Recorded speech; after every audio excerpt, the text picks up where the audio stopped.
The click was dry, mechanical, final.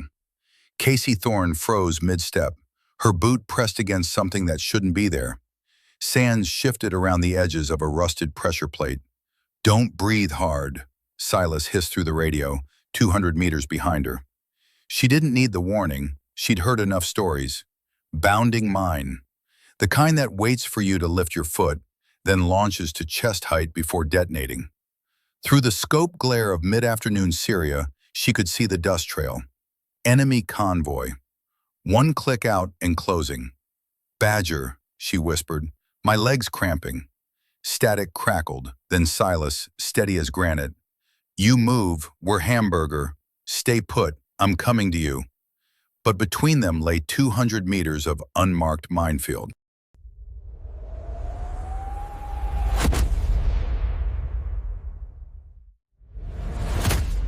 "18 hours earlier, the briefing room at FOB Viper smelled like burnt coffee and old sweat. Casey Thorne sat in the back row, M110 broken down on the table in front of her, cleaning carbon from the bolt carrier. Staff Sergeant stripes on her sleeve still felt new, even after 6 months. "This is a milk run," Lieutenant Corso said, tapping the projection screen. "Overwatch only, no direct engagement." Casey didn't look up from her rifle. Milk runs didn't exist in this part of Syria. Not along the Iraqi border, where the map still showed minefields from 3 different wars. Master Sergeant Silas O'Neill sat beside her, arms crossed, white beard catching the projector's blue light. At 58, he'd been spotting for snipers since before Casey was born. The scar tissue on his hands told stories he never would. "Target area is grid Echo 7, Corso continued. "Suspected arms cache. You watch, you report, you do not engage unless authorized. Clear?" "Crystal," Casey said. Silas grunted. Corso's eyes narrowed. "Something funny, Master Sergeant?" "Just thinking," Silas said slowly, "about the last time someone called a Syria op a milk run. We pulled 3 bodies out of a culvert." The room went quiet. Casey reassembled her rifle, each movement practiced and smooth. Click, snap, lock. She'd inherited her father's hands, steady, patient. General Marcus Thorne, 2 stars and a legacy she couldn't escape. "You have a problem with the mission, take it up with S2, Corso said. "No problem, sir." Silas stood, joints popping. "Just want to make sure we're reading from the same prayer book." The Humvee dropped them 4 clicks from the target zone, diesel fumes hanging in the pre-dawn cold. Casey slung her rifle and checked her kit. 8 magazines, 2 frags, emergency beacon, protein bars that tasted like cardboard. "You're running hot," Silas said, adjusting his rangefinder. "I'm fine.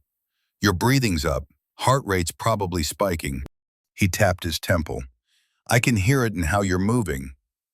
Casey forced herself to slow down. Inhale through the nose, exhale through the mouth. Silas read people like wind flags. 23 years as a spotter meant he noticed everything. A twitch, a hesitation, the way someone held their jaw when they were lying. "Better," he said. They moved into the hills as the sun cracked the horizon. The terrain was all broken shale and scrub brush, the kind of place where nothing lived except scorpions and landmines. Casey led, Silas 3 meters back, their boots finding the quiet spaces between rocks. 2 hours in, they reached the observation point, a ridgeline overlooking Black Valley. Locals called it something in Arabic that translated to "where the dead wait." The valley floor was flat, featureless, running 7 clicks east to west.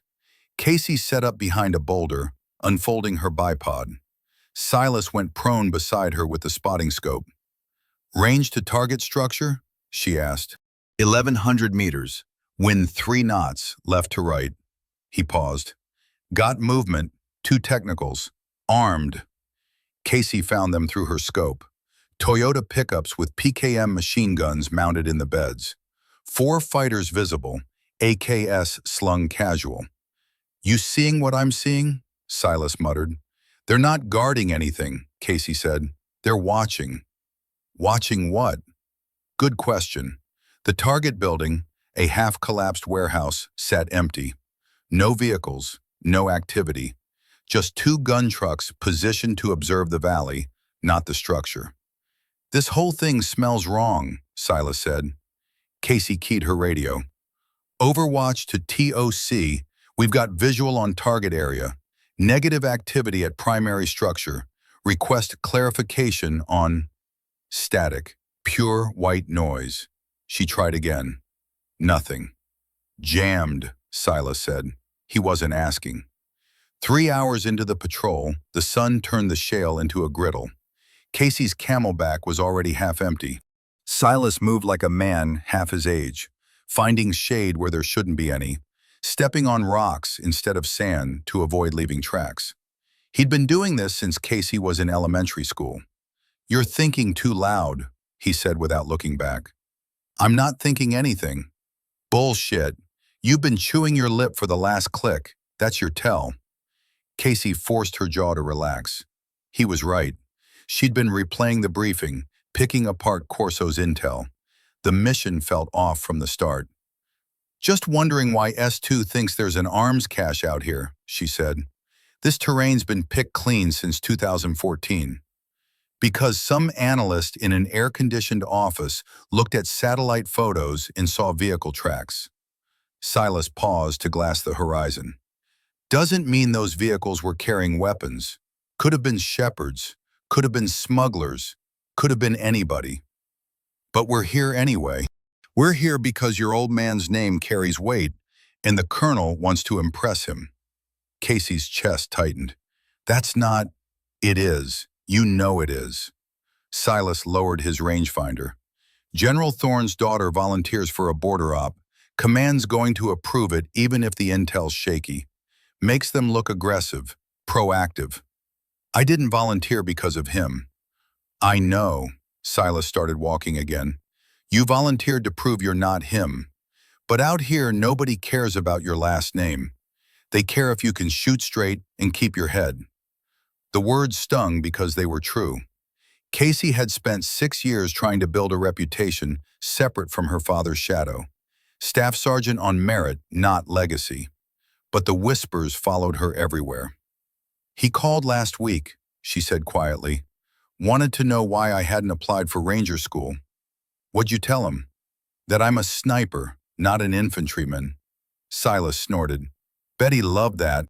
"He said I was limiting myself, that a Thorne doesn't settle for just anything." They walked in silence for a while. A lizard skittered across the rocks.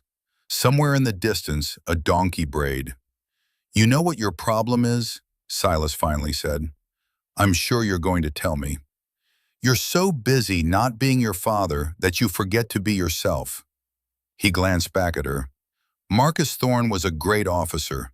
He was also a mediocre human being. You don't have to choose one or the other." Casey didn't respond. Couldn't. Silas adjusted his ruck.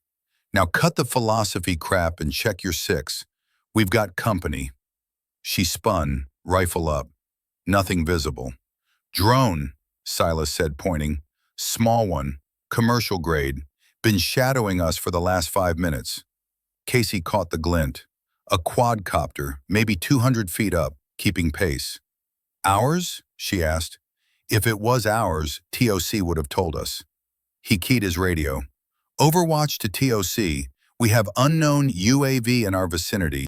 Request immediate—" The radio squawked. Not static, active jamming. The drone banked hard and flew east, toward the valley. "Move," Silas said. "We're made." They held position for 30 minutes, watching the technicals.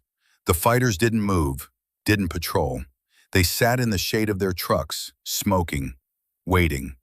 "Decision time," Silas said. "We can sit here blind, or we can displace to high ground and try to get comms back." Casey glassed the terrain. There was a higher ridgeline 2 clicks south, better line of sight to FOB Viper, but getting there meant crossing open ground. "We move," she said. They packed fast, economical. Casey led them down the backside of the ridge, using the terrain to stay hidden. The sun was climbing now, temperature pushing 90. Sweat soaked her undershirt. Halfway to the new position, Silas grabbed her shoulder. Listen. She froze. Heard it. Helicopters. Distant but getting closer. Not the friendly thump of Apaches. Russian, Silas said. Me-24s. 2, maybe 3. The sound grew louder. Casey spotted them, gunships flying low, following the valley floor. They weren't just passing through, they were searching. Down, Silas hissed. They dropped behind a cluster of rocks as the first helo roared overhead, rotor walls kicking up dust. Through the gaps in the stones, Casey watched it bank hard, circling. They're herding, Silas said, pushing us somewhere. Into the valley. Yeah. The second helicopter swung wide, positioning itself to cut off their route back to the fob. The third held position to the north. Casey's jaw tightened. This wasn't random. Someone knew they were here. We need to move now, she said, before they tighten the net. They ran. Not tactically, not carefully, just ran. The helicopters adjusted, rotors screaming. Silas's breathing was ragged, his age showing in every step. The valley floor opened up ahead, flat, exposed, bad ground. But behind them, the gunships were closing. Into the valley, Casey said. It's the only option. Silas didn't argue. They hit the sand at a dead sprint. The valley entrance loomed ahead, a narrow gap between two ridgelines, maybe 50 meters wide. Casey's tactical brain screamed warnings with every step. Fatal funnel, choke point, perfect ambush site. But the helicopters behind them left no choice. They hit the gap at full speed, boots pounding sand. Casey's ruck slammed against her spine with each stride. Her rifle felt like dead weight. Spread out, Silas yelled. Don't give them a group target. Casey angled left, putting 15 meters between them. Basic infantry doctrine. If they got hit, at least one might survive. The valley opened up ahead, wide, flat, empty. Too empty. Casey's internal alarm bells went critical. She'd done enough combat to recognize the feeling, that prickling on the back of her neck that said, "You're being watched." "Badger, this is wrong," she panted into her radio. "I know." They slowed to a tactical pace, weapons up, scanning. The ridgelines towered on both sides, perfect overwatch positions. Casey glassed them methodically. Left ridge, right ridge, back again. Nothing visible. But that didn't mean nothing was there. "We need to turn around," she said. "Go back through the gap, take our chances with the helicopters." "Look behind us." Casey turned. The gap they'd just run through was no longer empty. Two technicals had rolled into position, blocking the exit. The same vehicles that had been chasing them. They were boxed in. "They drove us here," Silas said quietly. "This whole thing was choreographed." Casey's mind raced through options. Fight their way back through the gap? Suicidal against mounted machine guns. Climb the ridgelines? Too exposed, too slow. Keep moving forward? Into what? "There," Silas said, pointing. 50 meters ahead, partially buried in sand, a human skull. Then another, and another. Casey felt ice slide down her spine. How many people have died in this valley? Enough that nobody bothered to recover the bodies.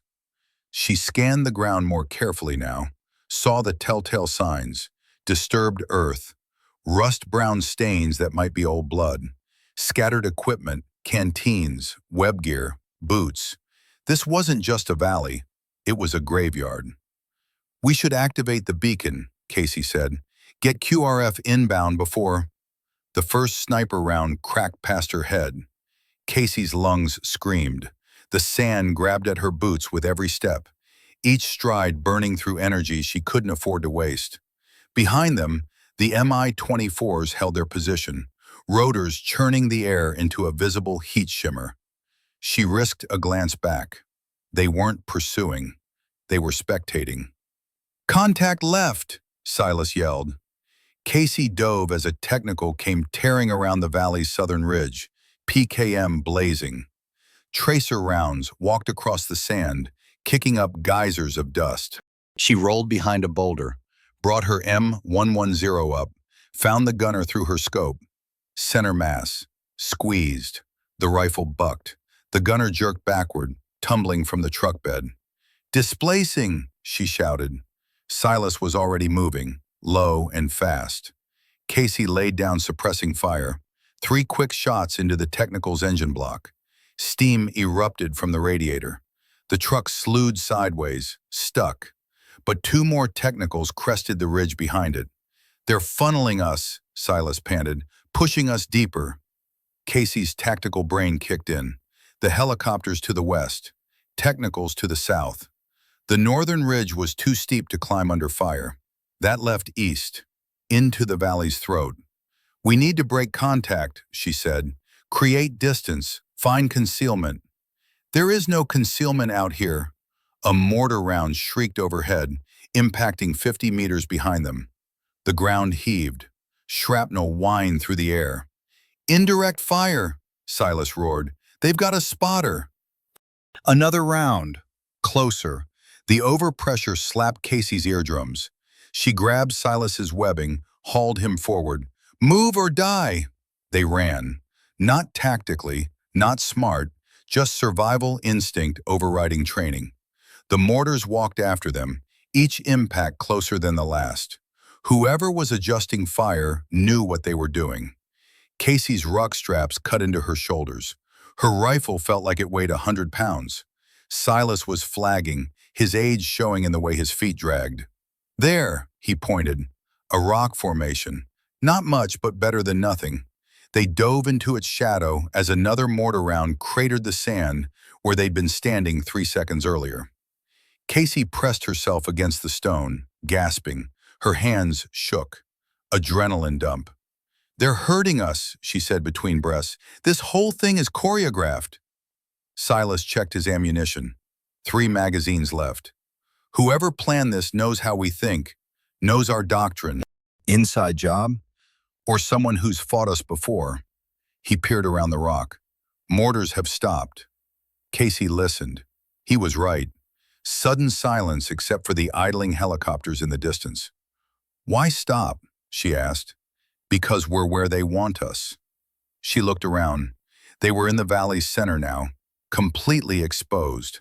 The rock formation provided cover from the south, but nothing else.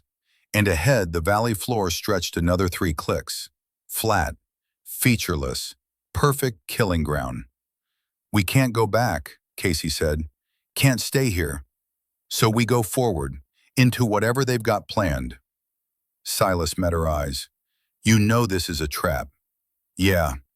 And you still want to walk into it?" Casey chambered around. "You got a better idea?" He didn't. They moved out, leaving the rock formation behind. That's when Casey's boot found the first body. The valley swallowed them. No cover except for scattered rocks and the occasional dead tree. Casey's lungs burned. Her ruck dug into her shoulders. The helicopters peeled off at the valley entrance, hovering, not pursuing. That should have been relief. Instead, it made her skin crawl. "Why'd they stop?" she gasped. Silas bent over, hands on knees, sucking air. "They got us where they want us." Casey scanned the valley walls. Ridgelines on both sides, perfect for overwatch. The floor itself was a killing field. No concealment, nowhere to hide. "We need to get to the far end," Silas said, pointing east. "There's a dried riverbed. We can use it to—" The crack of a rifle shot cut him off. The round snapped past Casey's head, close enough to feel the pressure wave. She hit the dirt, Silas diving beside her. "Sniper!" she yelled. Another shot. This one hit a rock 5 meters to their left, spraying fragments. Casey low-crawled behind a boulder. "Where's he shooting from?" Silas had his scope up, scanning. "Can't get a read. Wait. Movement. 11 o'clock. High ground. 800 meters. Casey swung her rifle, found the spot. Nothing, just rocks and shadow. Then she saw it. A glint. Scope reflection. "Got him," she said. "Don't shoot," Silas warned. "That's what he wants." You fire, you give away our position. Casey's finger hovered over the trigger. Every instinct screamed to engage. Silas grabbed her wrist. Think, Wraith. One shooter doesn't pin down a two-man team.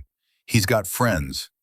As if on cue, two more shots cracked out, hitting from different angles.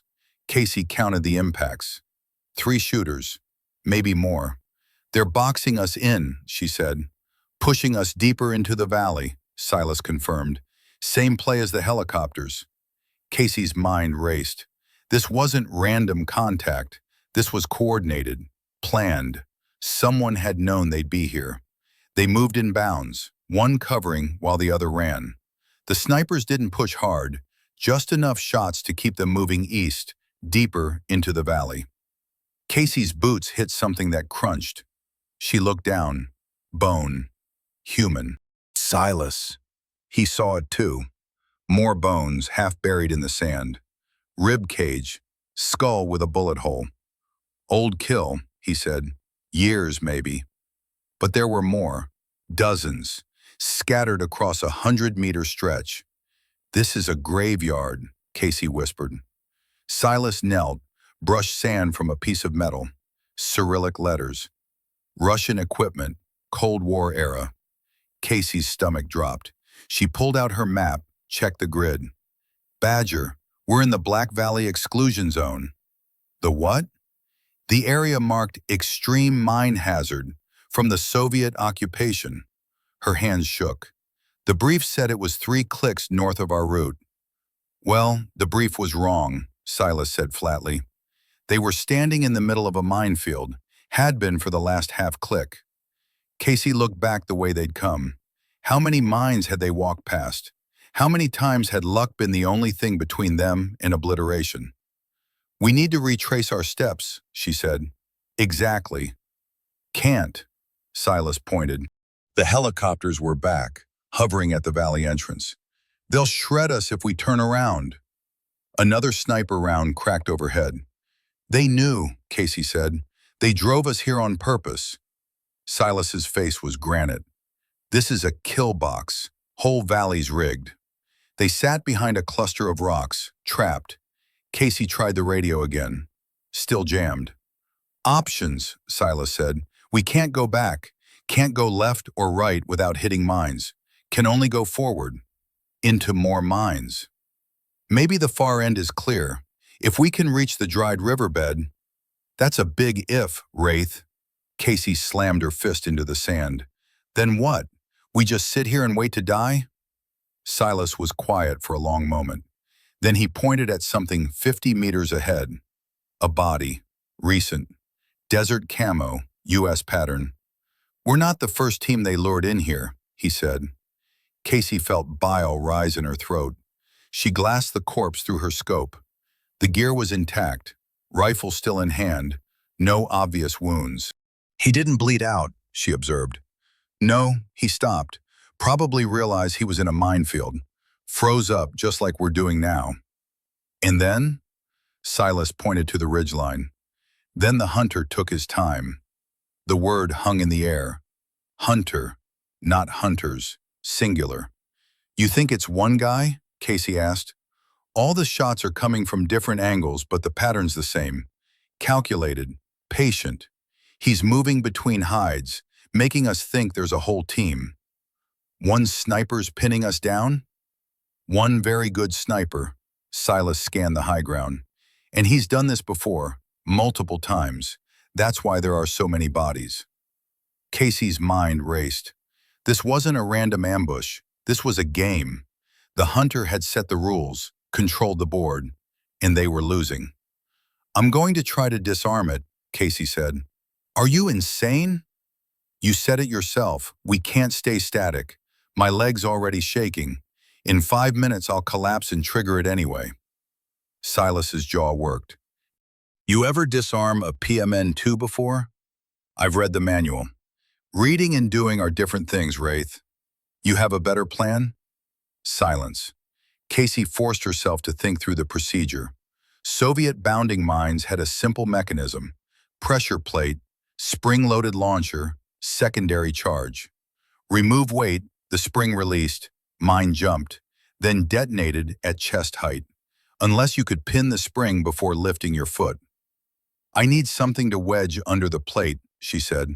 Small, flat, strong enough to hold the spring. Silas dug through his kit, came up with a Gerber multi-tool. This work? Might. Might isn't good enough. It's all we've got. Casey's calf muscle spasmed. Do it now, Badger. I'm running out of time. Silas low-crawled forward, every movement deliberate. Casey could see sweat beading on his forehead despite the dry heat. He reached her position, examined the pressure plate. The sand had shifted enough to reveal the mine's edge. Dull green metal, Cyrillic lettering barely visible. Okay, he said quietly. On my mark, you're going to shift your weight to your heel. Slowly, I'm going to slide the tool under the plate's edge and jam the spring mechanism. What if the spring's already compressed past the safe point? Then we both get shredded and die immediately. He positioned the multi-tool. Ready? Casey's heart hammered. Ready. 3, 2, 1, shift. She moved her weight back, felt the pressure plate give slightly. Metal groaned. Silas jammed the tool under the edge, twisting hard. The mine clicked. Different sound. Mechanical failure. Casey froze. Did it work? Silas's hands were shaking. I don't know. The spring might be jammed, or it might just be delayed. Only one way to find out. She lifted her foot. Nothing happened. For 3 heartbeats, they both held their breath. Then Silas grabbed her webbing and yanked her backward, both of them hitting the sand hard. The mine erupted. Not up, sideways. The spring had bent, redirecting the blast laterally. Metal fragments screamed over their heads. Casey's ears rang. She tasted copper and sand. You okay? Silas yelled, voice muffled. Yeah, you? He checked himself. Blood on his sleeve. Shrapnel had clipped his forearm. I'll live. Casey sat up, tried to stop the world from spinning. That was too close. No such thing as too close, only alive and dead. Silas wrapped his arm with a bandage from his IFAK. We got lucky. But their luck was running out. Casey knew it. The hunter knew it. And somewhere on that ridgeline, he was watching, waiting. We need to move, Casey said. If we stay static, we're dead. Move where? She studied the terrain. The dried riverbed was still 300 meters ahead. If they could reach it, they'd have cover, a way to maneuver. We go forward, slow, mark every step. With what? Casey pulled out a bandana, tore it into strips. Tie these to rocks, create a visible path. That'll give away our route. The hunter already knows where we are, but if we mark our trail, we can backtrack if we hit a dead end. Silas considered this, nodded. You lead, I'll cover. Casey took a breath, stood up, and took her first step into the unmarked minefield. The sand felt different under her boots now. Every grain could hide death. She moved in slow motion, probing the ground ahead with her rifle barrel. Silas stayed 5 meters back, scope trained on the ridgeline. 10 meters, 20, each step an eternity. Then she heard it. Click, that dry, mechanical sound. She froze. Badger, she said, voice barely above a whisper. I'm on one. Through her scope, Silas saw her boot, saw the edge of the pressure plate beneath it. Bounding mine, he confirmed. Soviet PMN-2. Casey's legs started to shake. Muscle fatigue. She'd been standing still for 30 seconds. What do I do? Silas's voice was steady, calm. You don't move. Not 1 inch. My leg's cramping. I know, but you move, that mine jumps to chest height and takes both of us out. Casey felt sweat drip down her spine. Her calf muscles screamed. Badger, I can't hold this. Yes, you can, Silas said. You're Marcus Thorne's daughter. You've got his steel. Now use it. She closed her eyes, focused on her breathing. In the distance, the hunter's rifle cracked again. The round hit the sand 2 feet from Casey's position. He was playing with them. The mortar round came without warning. 1 second, silence. The next, a freight train screaming from the sky. "Incoming!" Silas roared. The impact was 50 meters away, but the overpressure slapped Casey like a physical blow. Sand erupted in a geyser. Shrapnel whined overhead. She swayed, nearly lifted her foot. "Do not move!" Silas screamed. Another round, closer, 20 meters. The ground bucked beneath her. Her ankle twisted, but she kept the pressure constant on the plate. Tears streamed down her face. Pain, fear, frustration. "They're bracketing us," Silas yelled. "Next one's going to be danger close." Casey could see him through the dust, 30 meters away, crawling toward her. Insane, suicidal. "Stay back," she shouted. He ignored her, kept coming. The third mortar round hit, 15 meters, right between them. The blast wave picked Silas up and threw him like a rag doll. He landed hard, didn't move. "Badger!" Casey's scream was swallowed by the fourth impact. 10 meters. Metal fragments buzzed past her head. Something hot grazed her cheek.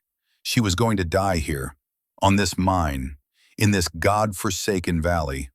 The fifth round whistled down. 5 meters. Casey made a choice. She dove, heard the mine click behind her as her weight released, felt the mechanism spring, saw the mine launch into the air. Time slowed. She could see the spinning metal cylinder rising to chest height, exactly as designed. Then the mortar round hit. The two explosions merged into one apocalyptic roar. Flame and smoke and sand swallowed everything. Casey hit the ground rolling, kept rolling, unable to stop. Her ears were bleeding. Her vision was white. When she finally stopped, she was face down in the sand, unable to hear anything except a high-pitched ringing. She lifted her head. Silas. Had to reach Silas. She crawled, pushed through the pain in her ribs, the wetness on her face that was probably blood. Found him. He was breathing, barely. Blood soaked his pant leg. Shrapnel wound. Deep. "Badger," she croaked. "Stay with me." His eyes fluttered open, unfocused. "Told you," he whispered. "No such thing as too close." Then he passed out. Casey looked around. The mortar barrage had stopped. The hunter had gone quiet. They were alone in a minefield, one of them wounded, both of them trapped. And the nightmare was only beginning. Casey dragged Silas behind a low rock shelf, her hands slick with his blood. The shrapnel wound in his thigh was bad, deep, ragged, bleeding steadily despite the tourniquet she'd cinched above his knee. "How bad?" he asked through gritted teeth. "You'll live." She didn't believe it, and neither did he. The ringing in her ears was subsiding, replaced by the awful clarity of their situation. They were pinned in a minefield, one of them wounded, no communications, and the hunter was still out there. Casey did a quick inventory. Her rifle was intact, 6 magazines left, 120 rounds, 2 frags, 1 smoke grenade, half a liter of water, protein bar crushed to powder in her cargo pocket. Silas's gear was worse. His rifle had taken shrapnel, the stock cracked, the scope shattered. He had his sidearm, 3 magazines for the Beretta. His IFAK was already half depleted on his own wounds. "We're not getting out of here, are we?" he said quietly. "Yes, we are." Casey scanned the ridge lines through her scope. "I just need to figure out how." The hunter fired again. The round impacted 10 meters away, spraying sand. "He's hurting us again," Silas observed. "Pushing us east." "Toward what?" "Nothing good." Casey glassed the valley floor ahead. More bones. More disturbed earth. The dried riverbed was still 200 meters away, but between here and there was open ground. No cover except the occasional rock. And God knew how many mines. "We need a plan," she said. "Plan is simple. You leave me here, make a run for the riverbed. Move fast enough, maybe the hunter can't track you. Not happening. Wraith. I said no. Casey met his eyes. We both get out or neither of us does. Silas started to argue, then stopped. Nodded. Your call. A mortar round whistled overhead, impacting 50 meters north. The hunter was calling in fire support. He's bracketing us again, Casey said. We need to move before he adjusts.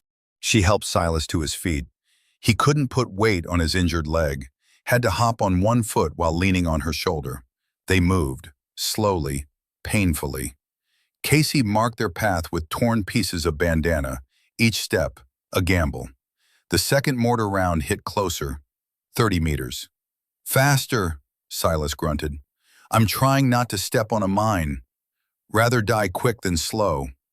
The third round landed 20 meters away. Casey felt fragments ping off her helmet. Then she saw it, a depression in the sand ahead, circular, about a meter across. Crater, she said, from an old mortar impact. So the ground's already been disturbed. Blast probably set off any mines in the immediate area. She pointed. It's cover. They made for it, stumbling and lurching. Another mortar round screamed down, impacting where they'd been standing 5 seconds earlier. Casey dove into the crater, pulling Silas after her. They hit the bottom in a tangle of limbs and gear. The next mortar round landed on the crater's rim. The world became noise and pressure and flying dirt. When it cleared, Casey's ears were bleeding again. But they were alive. Casey worked fast, her hands moving through the medical procedures on autopilot.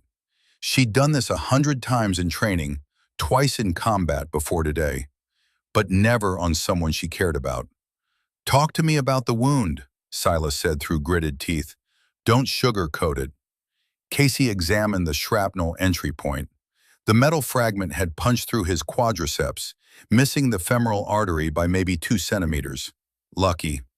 But the wound channel was deep, and the bleeding wasn't stopping despite the tourniquet. You need a surgeon, she said.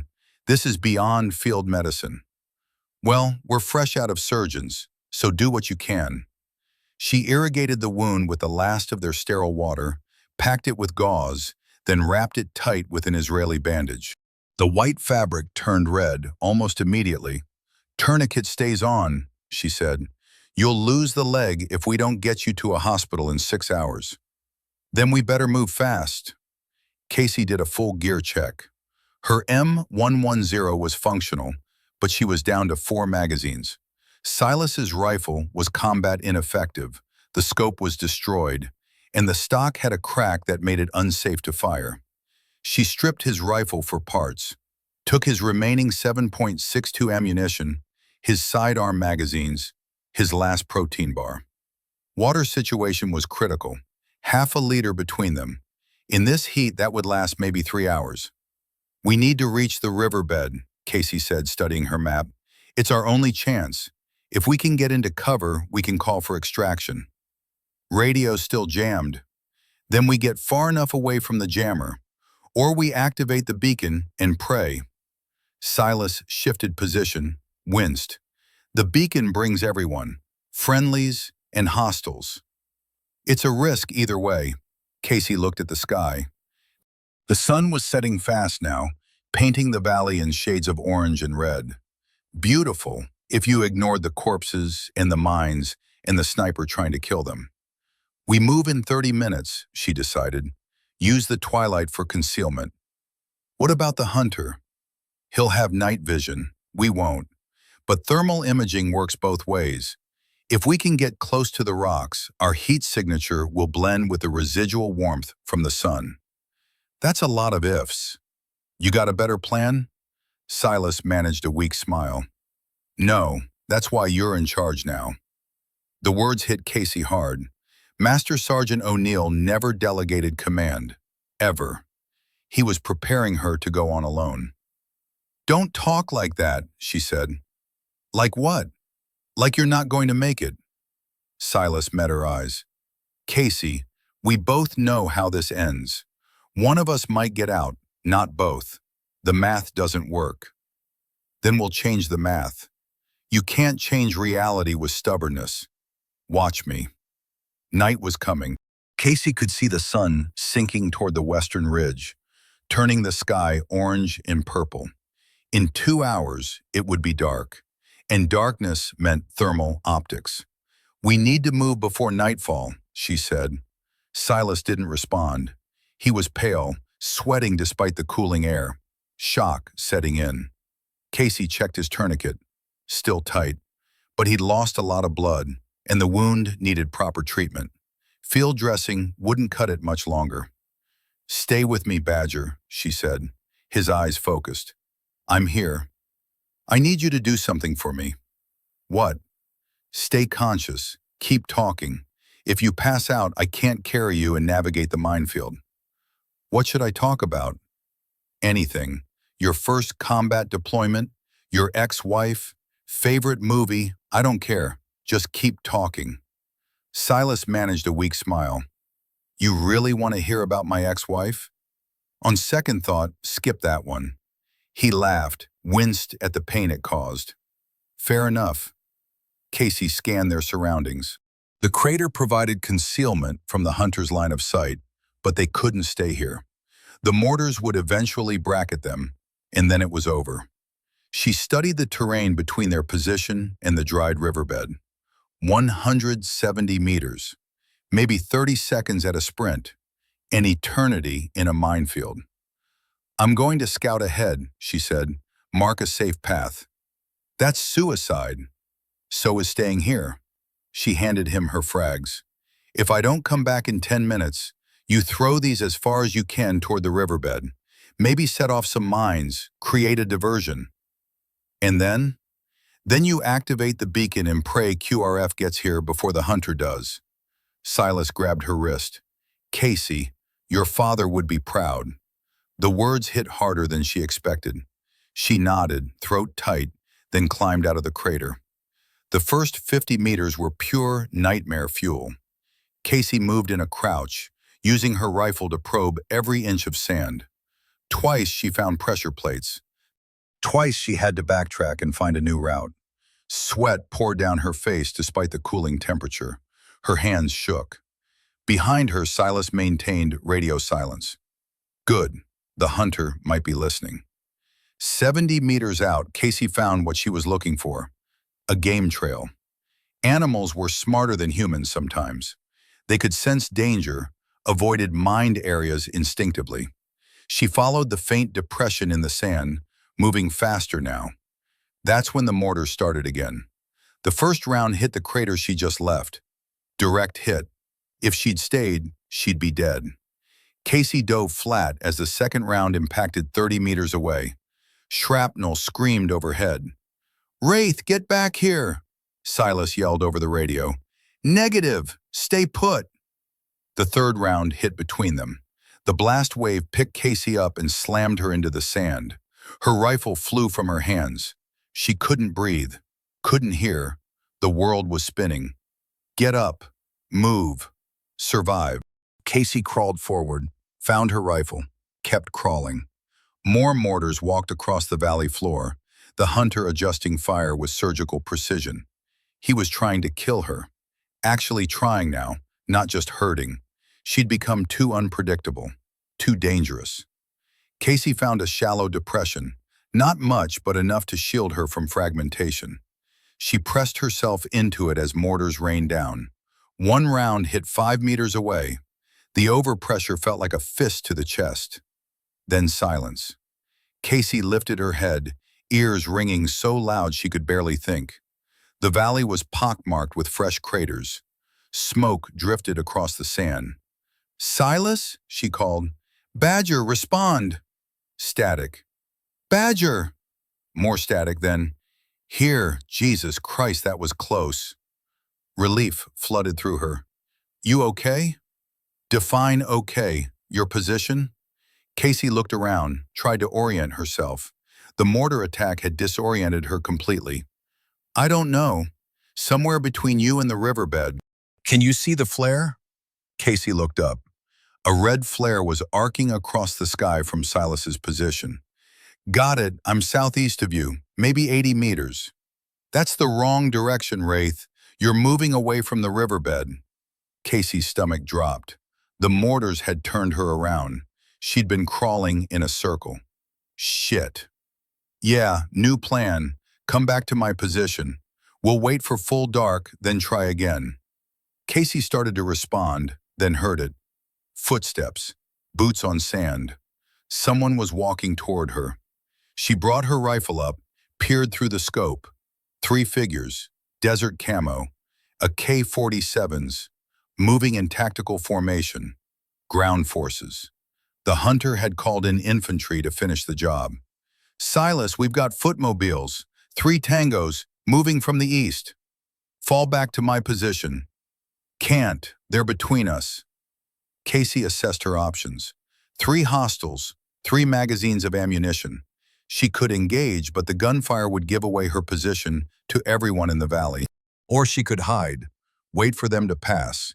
She chose option 2.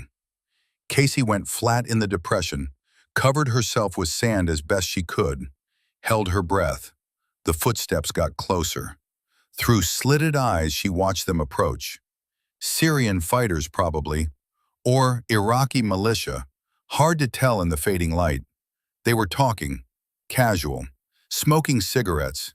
Hunting Americans was just another day's work for them. One of them stopped 5 meters from Casey's position, urinated on the sand. She could smell the cigarette smoke, could hear their laughter. If they looked down, they'd see her. The fighter finished, zipped up, walked on. Casey waited until they were 50 meters away before she moved. Clear, she whispered into the radio. Get back here. Now. But when Casey tried to move, her leg wouldn't cooperate. She looked down. Her calf was bleeding. Shrapnel wound. She hadn't even felt it happen. Badger, I'm hit. Silas's voice went hard. How bad? Bad enough. I can still walk, but you're leaving a blood trail. Yeah. And in a valley full of hunters, a blood trail was a death sentence. Casey moved like a ghost, each step deliberate, controlled. She used her rifle barrel to probe the sand ahead, feeling for the telltale resistance of a pressure plate. The sun was almost gone now, the valley filling with shadows. Behind her, she could hear Silas talking to himself, keeping conscious like she'd asked. His voice was getting weaker. 10 meters from the crater, she found another mine. PMN2, same as before. She marked it with a strip of bandana, moved around it. 20 meters. 30. The hunter's rifle cracked. The round hit close, too close. Casey froze. He could see her. Even in the failing light, he had eyes on her position. She waited perfectly still. 30 seconds. A minute. Another shot. This one hit the sand 3 meters to her left. Casey's tactical brain analyzed the pattern. He wasn't shooting to kill. He was shooting to direct her. Left shot meant go right. Right shot meant go left. He was herding her into a specific area. Casey looked at the ground where he wanted her to go. Saw nothing obvious, but that didn't mean nothing was there. She went the opposite direction. Immediately, 3 shots cracked out in rapid succession, impacting all around her. One round hit so close it sprayed sand in her face. Message received, go where I tell you or I'll kill you. Casey's jaw clenched. She marked the safe path back to the crater, then returned to Silas. Well, he asked. He's controlling our movement, pushing us toward a specific area. A kill zone. Probably, or another minefield, or both. Silas coughed and it sounded wet. Bad sign. So what do we do? Casey thought about it. The hunter had all the advantages. High ground, long-range optics, indirect fire support. They had nothing except desperation and stubbornness. We don't give him what he wants, she said. We go a different direction. Into more mines. Maybe, but at least it'll be our choice, not his. Silas looked at her for a long moment, then smiled. You really are Marcus Thorne's daughter. I'll take that as a compliment. It was meant as one. Full dark now. The stars were out, brilliant and cold in the desert sky. Casey had bandaged her leg wound, used the last of their medical supplies. The bleeding had stopped, but every step sent jolts of pain up her calf. She helped Silas to a new position, a cluster of rocks 50 meters south of the crater. Better cover, harder for the hunter to range. While Silas rested, Casey did something she'd been wanting to do since they entered the valley. She analyzed the hunter's pattern. Using her night vision monocular, she glassed the eastern ridge methodically, looking for anything out of place. There, a glint of metal. 600 meters out, halfway up the slope. She studied it. Not a weapon, something else. Badger, I need your spotter scope. It's broken. The main lens is, but the rangefinder still works? Should. Casey used the rangefinder to measure the distance to the metallic glint. 612 meters. She marked the location on her map. Then she searched for more. Found another. 734 meters. Different position, same ridge. Another. 891 meters. What are you doing? Silas asked. Mapping his observation posts. Casey marked each location on her map. He's not just shooting from random spots. He's got pre-positioned hides, prepared fighting positions. So he had to set them up, which means he's been operating here for a long time. And it means he's got supply caches, equipment, maybe even an escape route. Casey studied the pattern of hides. They formed a rough semicircle around the valley floor. And at the center of that semicircle, there was a gap. There, she said, pointing. That's his primary OP. Has to be. It's got line of sight to every other hide. Silas squinted at the ridge. You think you can hit it from here? No, it's over 1,000 meters, and I don't have the right optics. Casey lowered the rangefinder. But if I can get closer, you mean we? Badger, you can barely walk. Then I'll crawl. His voice was firm. We do this together or not at all. Casey wanted to argue, but she knew that look. Silas had made up his mind. Fine, but we do it smart. We move slow, stay quiet, use the mines as cover. Use the mines as cover? Are you insane? Think about it. The hunter expects us to avoid mined areas. He's probably got clear lanes mapped out for his own movement. If we go into the heaviest concentrations, he won't expect it. Silas stared at her. That's either brilliant or suicidal. Probably both. They moved out 20 minutes later, Casey leading, Silas following 10 meters back. She navigated by memory and instinct, using the locations of bodies as reference points. Dead men marked the mines. Avoid the corpses, find the safe ground between them. It was macabre logic, but it worked. They covered 50 meters without incident. Then Casey saw it. A fighting position, recently used. The sand was disturbed, and there were boot prints leading away from it. She signaled Silas to halt, approached carefully. The position was well constructed. Sandbags for cover, a mat for prone shooting, even a small tarp for shade. Professional work. Casey searched it, found brass casings, 7.62 by 54R, Russian caliber. Also found a water bottle, half full, still cool. The hunter had been here within the last hour. She checked the sight lines from this position. Perfect view of the crater they just left. He'd been watching them this whole time.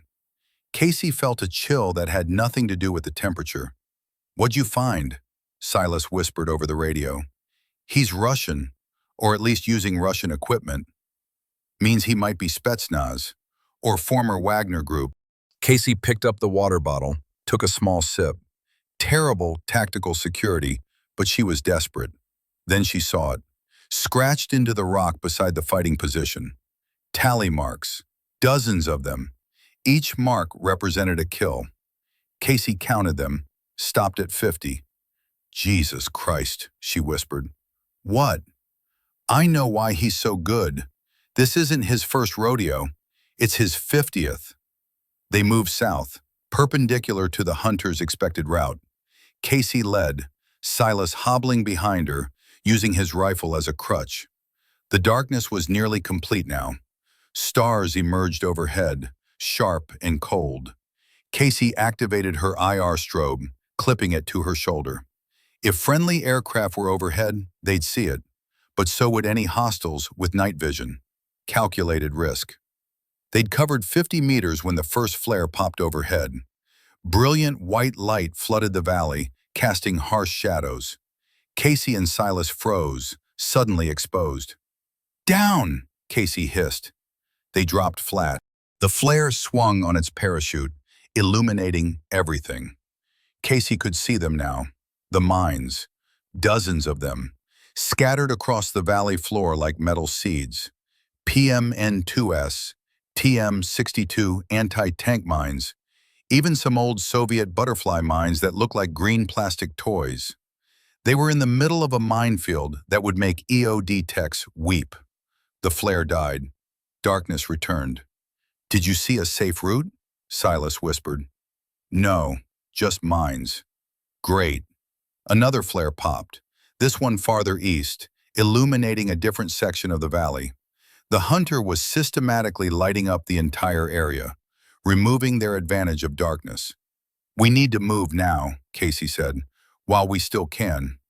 She helped Silas up, and they pushed forward. The IR strobe on her shoulder blinked steadily.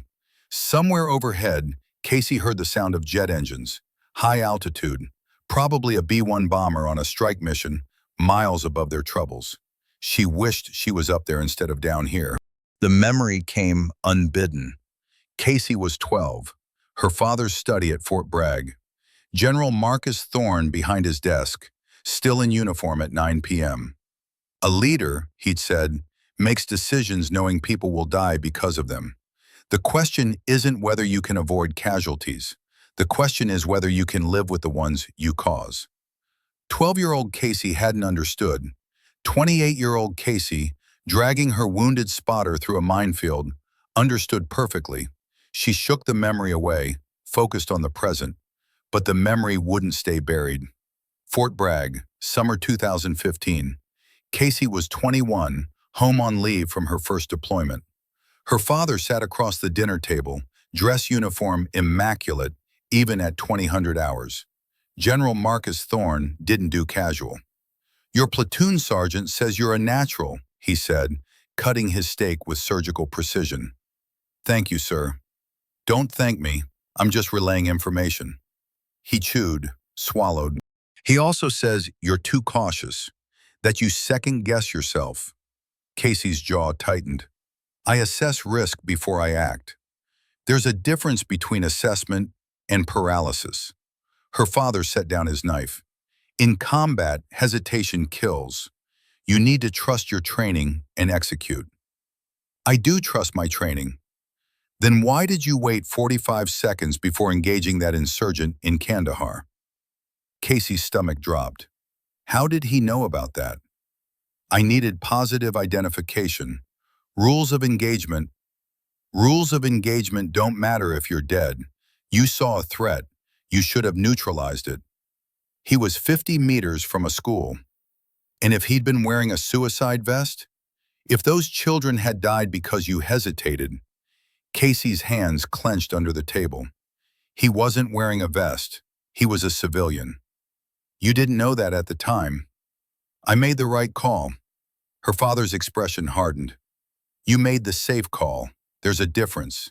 Leaders make hard calls. They live with the consequences. You're so afraid of making a mistake that you're paralyzed by your own caution." "That's not fair." "It's not about fair. It's about effective." He resumed eating.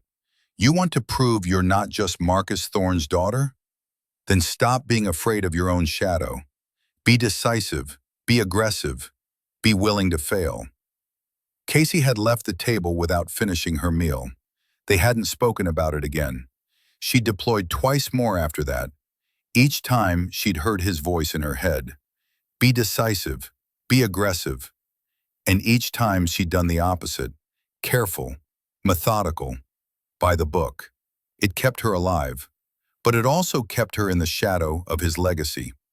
Now, here in this valley of death, she finally understood. Her father hadn't been telling her to be reckless. He'd been telling her to trust herself, to make the call and live with it. Casey looked at Silas, unconscious against the boulder, looked at the ridgeline where the hunter waited. She made the call.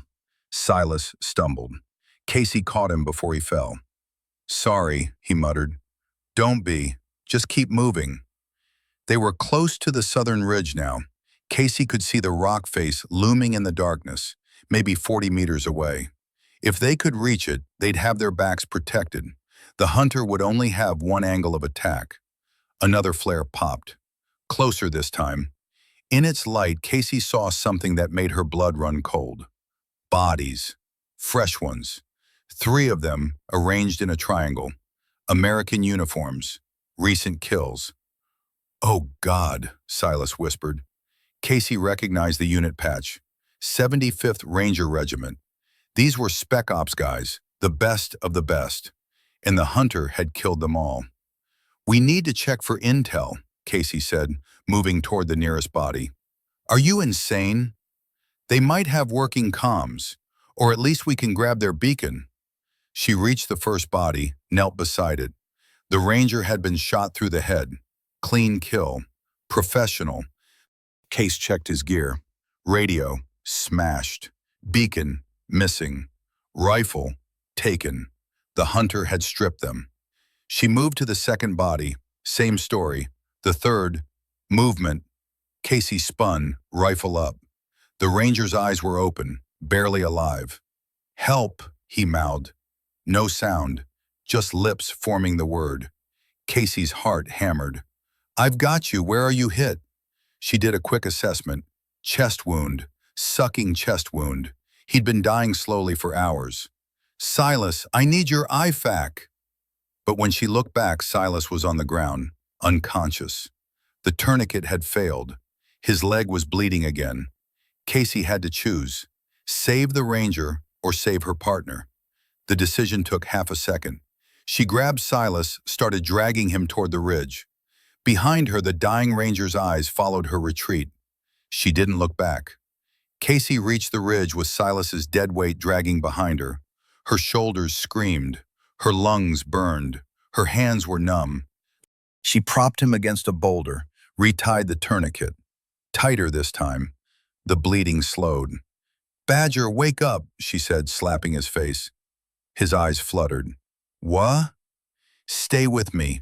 I need you conscious." The ranger, dead by now, nothing we could do.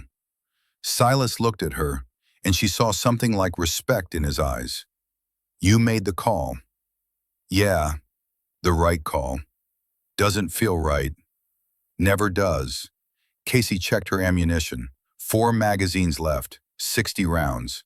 She'd burned through half her combat load without firing a shot at the enemy. The hunter was patient, methodical. He didn't need to kill them quickly. He could wait, bleed them dry. "I need to take him out," Casey said. "With what? You don't even know where he is." "I know his pattern. He shoots from different hides, but always from the eastern ridge. I've counted 7 different firing positions."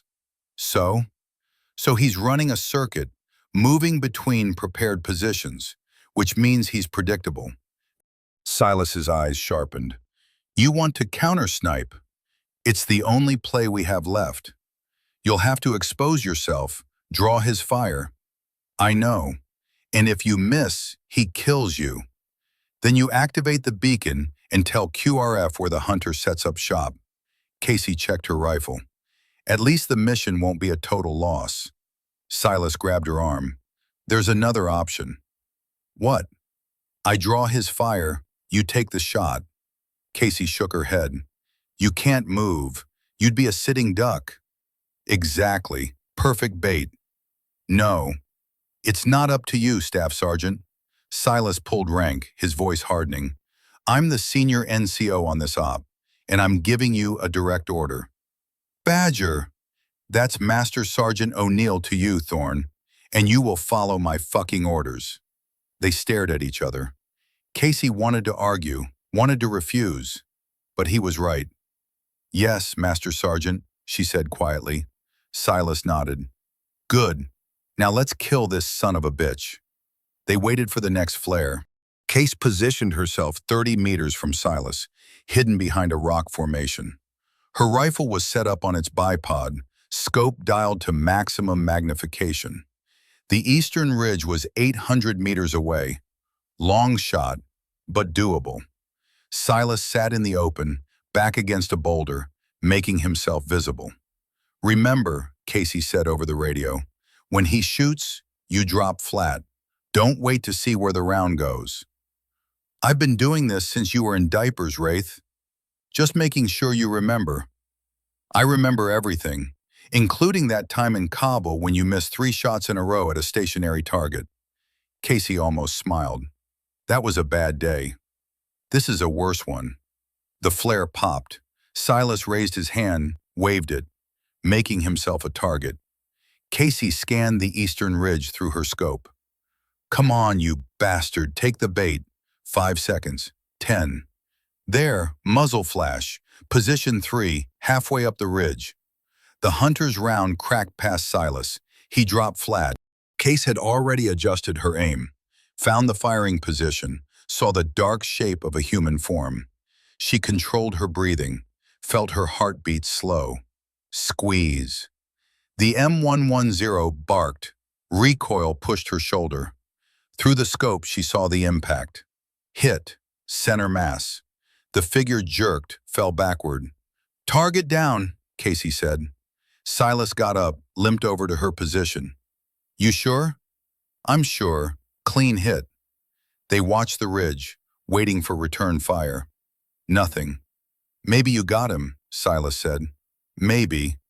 But Casey's gut said otherwise. The hunter was too good, too experienced to get tagged that easily. Another flare popped. On the eastern ridge, the body stood up. Not a person, a scarecrow. Tactical vest stuffed with rags, propped up on a stick.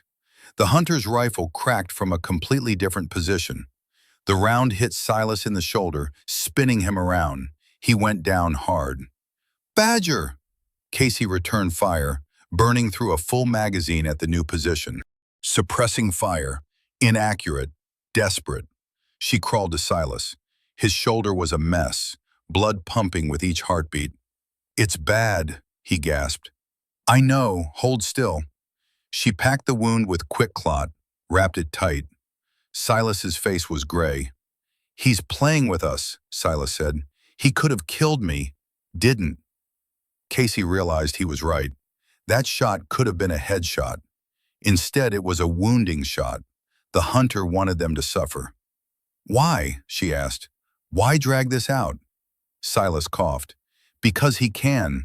Because we're stuck in his playground, and he's got all the time in the world. Another mortar round whistled down, closer than before. The grinder was turning, and they were being slowly crushed. Casey made a decision. I'm going after him, she said. Silas grabbed her arm weakly. That's suicide. Staying here is suicide. At least this way I'm taking the fight to him. You don't even know where he is. Yes, I do. Casey pointed to the eastern ridge.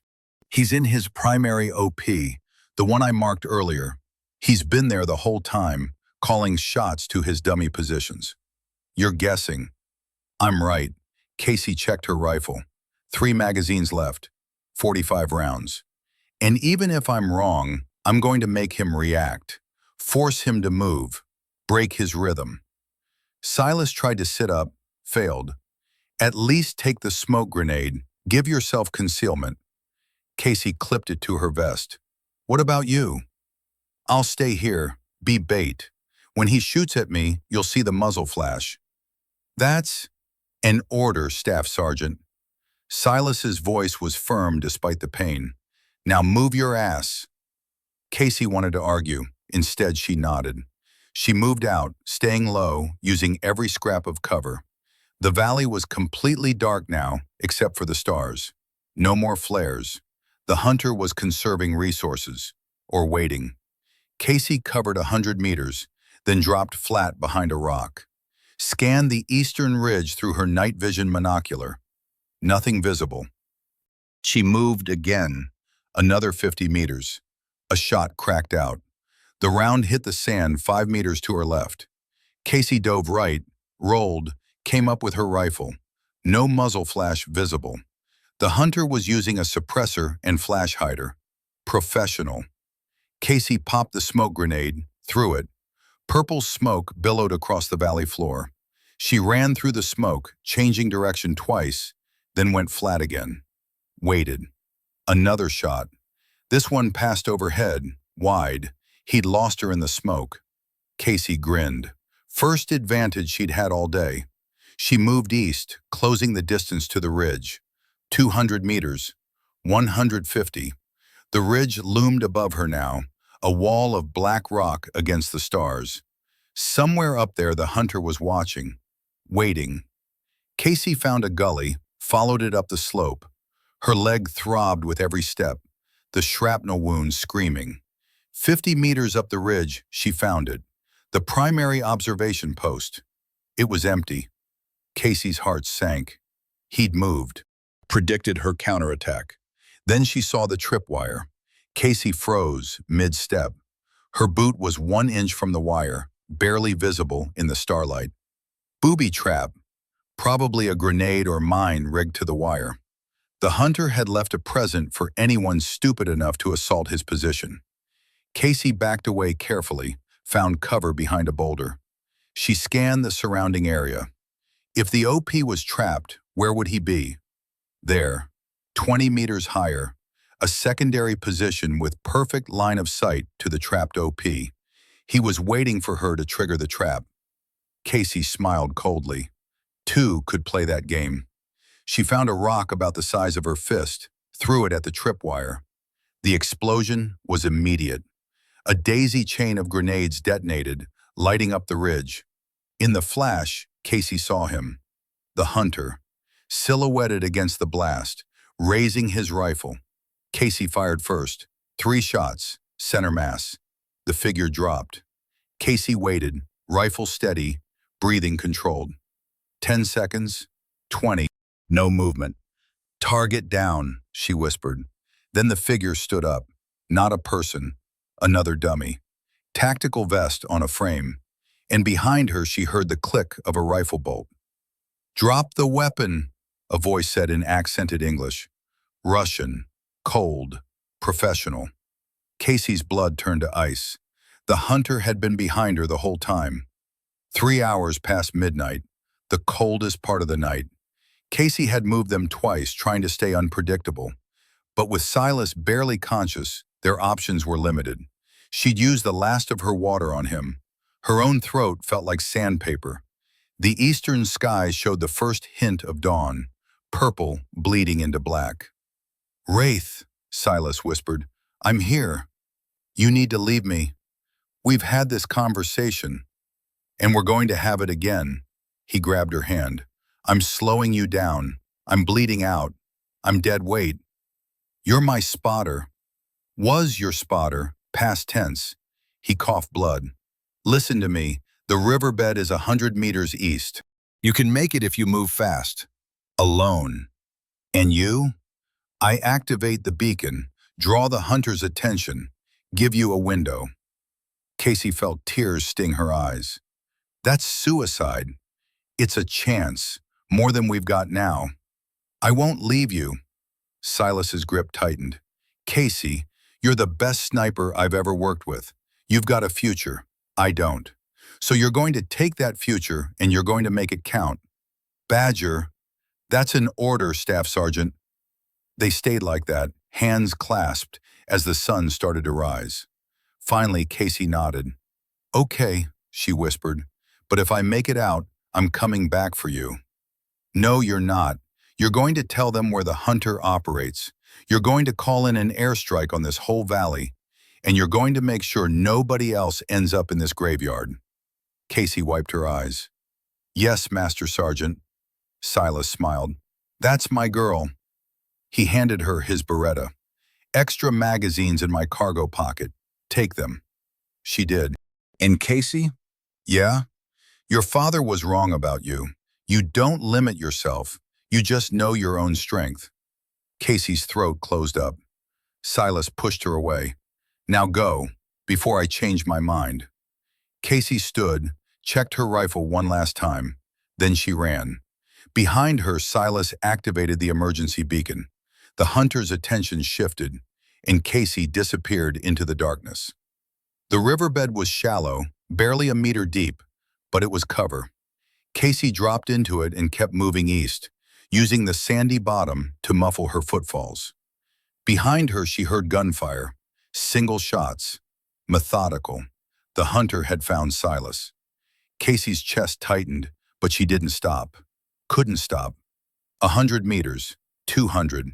The riverbed curved south, then east again. She followed it, rifle up, scanning for threats. Dawn was coming fast now. The valley was turning from black to gray, and with daylight came clarity. Casey saw them. Mines, scattered along the riverbed like coins. The hunter had seeded every root with death. She slowed, picked her way through. Her hands were shaking. A mortar round impacted behind her. Then another. The hunter was calling fire on Silas's position. Casey wanted to scream, wanted to turn back. Instead, she kept moving. The riverbed ended at a rock wall. Dead end. No, not dead end. There was a crevice, narrow, barely wide enough for a person. Casey squeezed through, scraping her shoulders on the stone. On the other side, the terrain opened up. Hills, vegetation, a dirt road in the distance, civilization. She'd made it out of the valley. Casey collapsed against a tree, lungs heaving. In the distance, she heard helicopters, friendly this time. Apache gunships responding to the beacon. But they were too late. The gunfire behind her had stopped. Silas was gone. The Apaches arrived first, their rotors beating the air into submission. Then came the QRF, 4 Humvees loaded with infantry, medics, and firepower. Case triggered her IR strobe from her position at the valley's edge.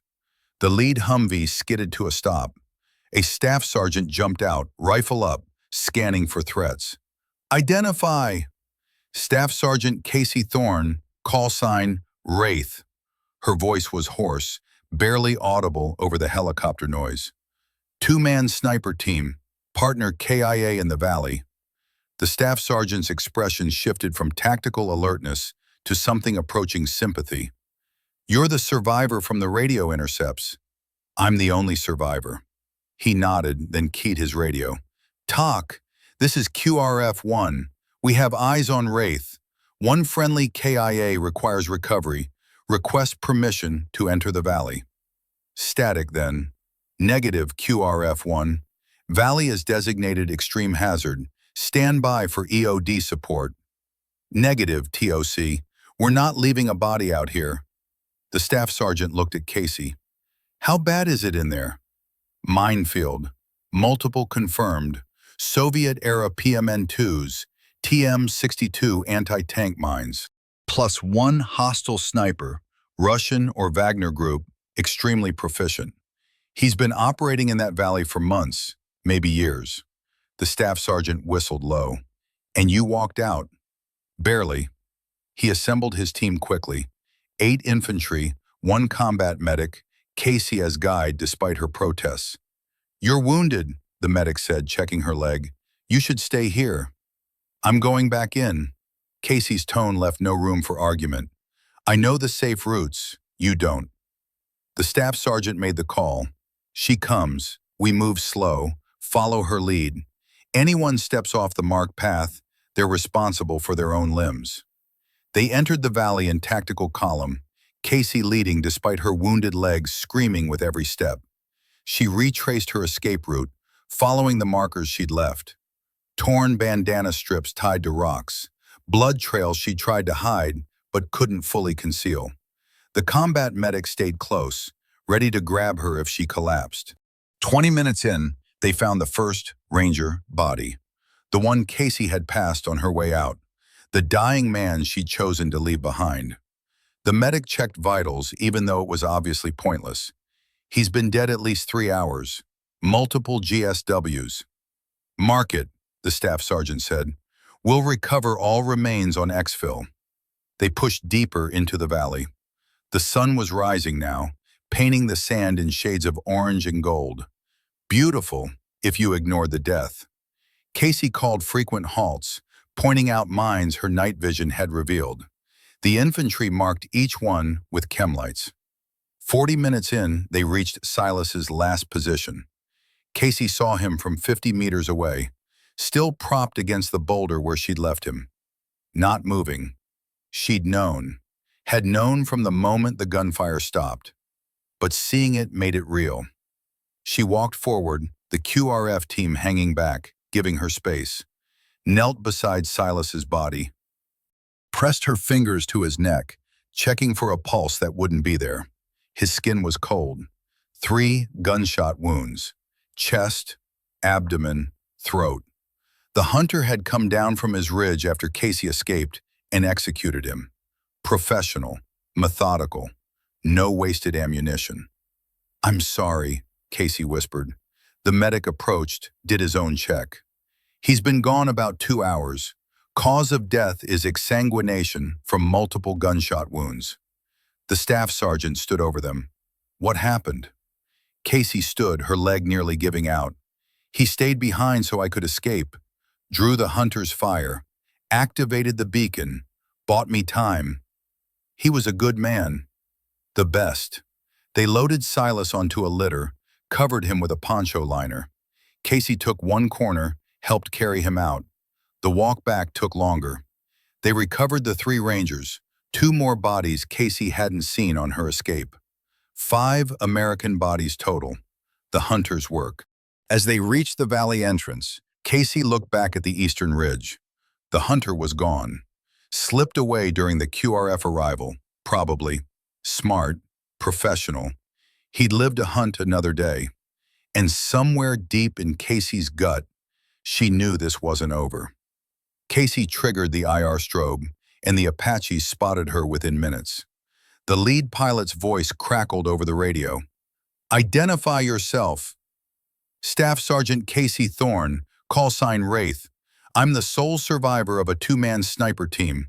We were ambushed in Black Valley. Copy that, Wraith. QRF is inbound. What's your status? Ambulatory. Minor wounds. But my partner, Master Sergeant O'Neill, he's still in the valley. Grid Echo 742. He activated the beacon to cover my extraction. There was a pause. Wraith, we're seeing heavy thermal signatures at that location. Multiple hostiles. Recommend we engage with Hellfire missiles before attempting recovery. Casey's voice shook. Negative. Badger might still be alive. Send the QRF in first.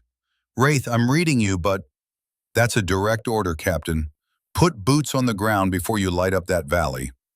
Another pause. Then, copy. QRF is 2 mics out.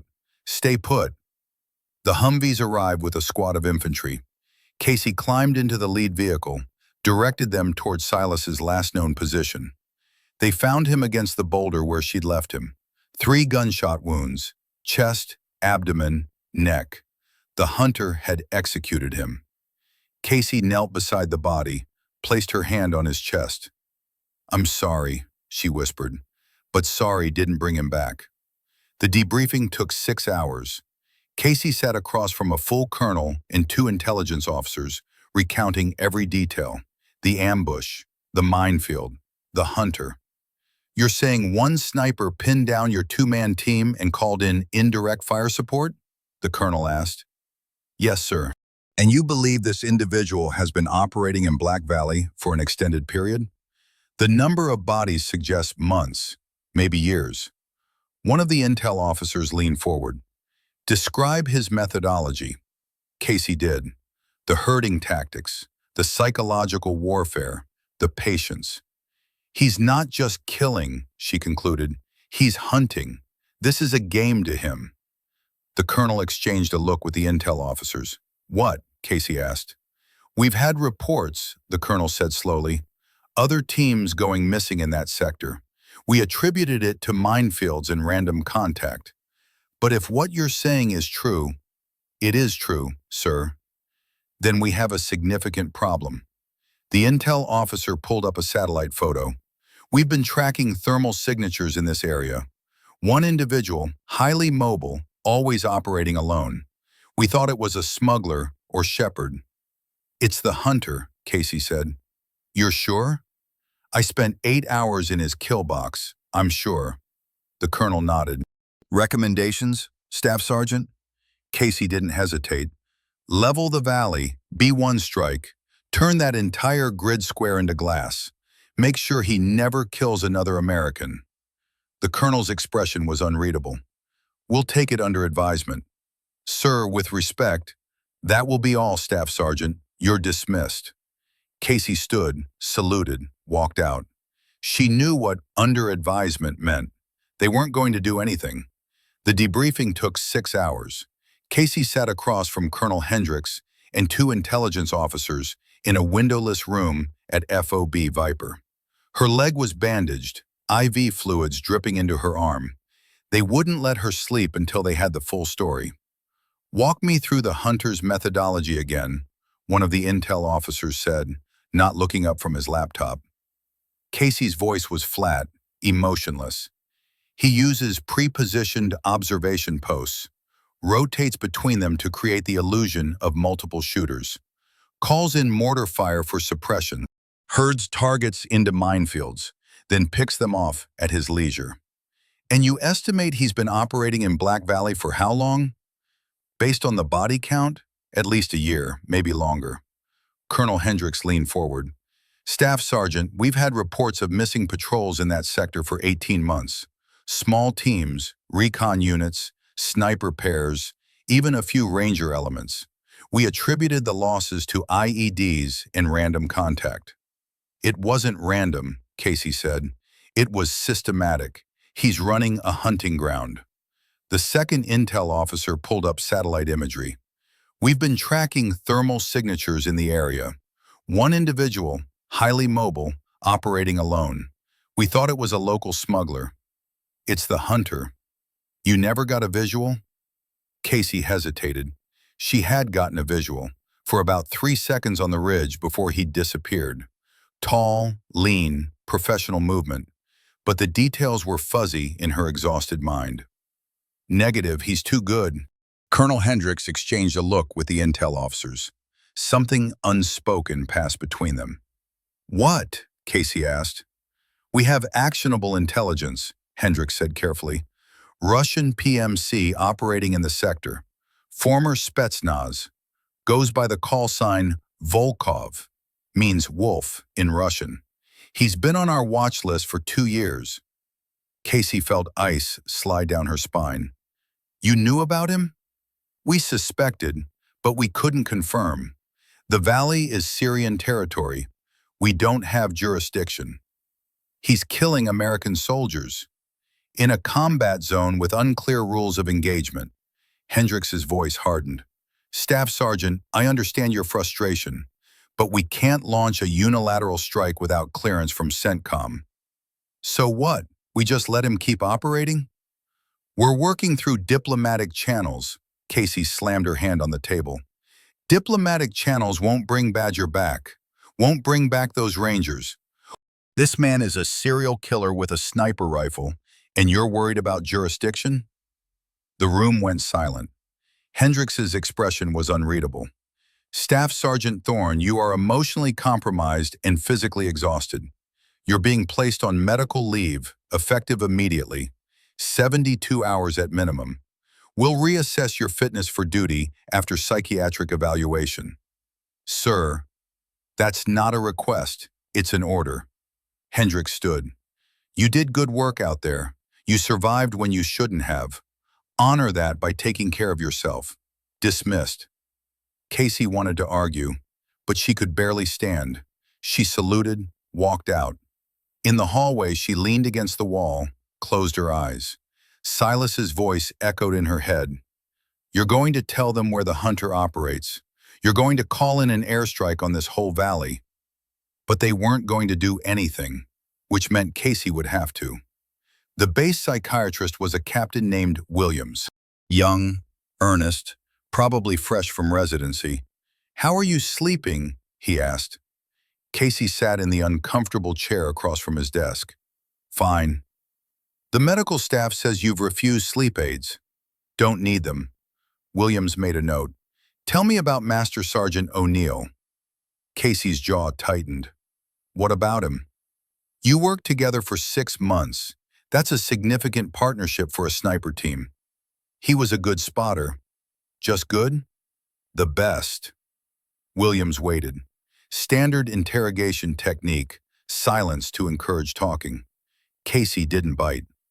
"Staff Sergeant, survivor's guilt is a common response to, 'I don't feel guilty.'" "No?" "No, I made the tactical decision. He ordered me to leave. I followed orders." Casey met his eyes. "What I feel is angry." "At who?" "At the system that let this happen. At command for not taking action. At myself for not killing that son of a bitch when I had the chance." Williams made more notes. "When you had the chance?" Casey realized her mistake. She hadn't mentioned the confrontation on the ridge in her debriefing. Had edited it out. "Figure of speech," she said. "Uh-huh." Williams didn't look convinced. "The colonel is concerned you might attempt something inadvisable." "Like what?" "Like going back into that valley alone." Casey laughed. No humor in it. "That would be suicidal." "Would it?" "I'm one person. He's a trained killer with home field advantage. The math doesn't work." Williams studied her. "But you're thinking about it." Casey didn't answer. "Staff Sergeant, if you're having thoughts of self-harm—" "I'm not suicidal, Captain. I'm just pissed off." Casey stood. "Are we done here?" "For now, but I'm recommending you remain on medical hold until—" "Until what?" "Until I stop caring that a Russian mercenary is killing Americans? That's not going to happen." She walked out before he could respond. Case spent the next 12 hours in her rack, staring at the ceiling, not sleeping, planning. The hunter, Volkov, was still out there, still operating. And command wasn't going to do anything about it because of diplomatic channels and jurisdictional concerns. Bureaucratic bullshit. But Casey wasn't bureaucracy. She was a sniper with a score to settle. She pulled out her map, studied the valley, marked every mine location she remembered, every observation post, every route in and out. Volkov's primary OP was at grid Echo 768. She was sure of it. That's where he'd been when he let her live. Why had he let her live? The question gnawed at her. He'd had a perfect shot, could have killed her. Didn't. Maybe he respected her skill. Maybe he enjoyed the hunt and wanted a worthy opponent. Maybe he was just saving her for later. Or maybe, and this was the thought that wouldn't leave her alone, maybe he wanted her to come back. A knock on her door interrupted her thoughts. "Come in." A private entered, carrying a package. "This came for you, Staff Sergeant, from Master Sergeant O'Neill's personal effects." Casey's throat tightened. "Thank you." The private left. Casey opened the package. Inside was Silas's spotting scope, the one he'd said was broken. Except it wasn't broken. The main lens was cracked, yes, but someone had repaired it. Probably Silas himself, during their brief moments of downtime. There was a note taped to the scope. Silas's handwriting. "Wraith, if you're reading this, I didn't make it out. Don't waste time mourning. Finish the job. The hunter's primary OP is at E768. Wind usually blows east in the morning, west in evening. Range is 1,100 meters from the southern ridge. It's a hell of a shot, but you're a hell of a shooter. Make it count. Badger." Casey read the note 3 times.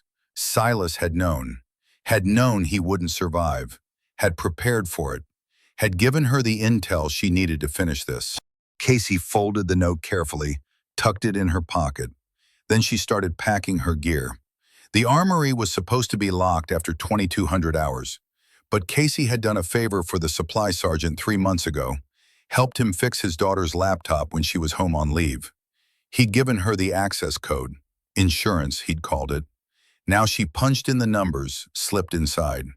The M110 she'd carried out of the valley was tagged for inspection, sitting in a rack with a red flag. Suspected malfunction due to sand infiltration. Casey took it anyway. Also grabbed 4 full magazines, a cleaning kit, and a box of match-grade ammunition.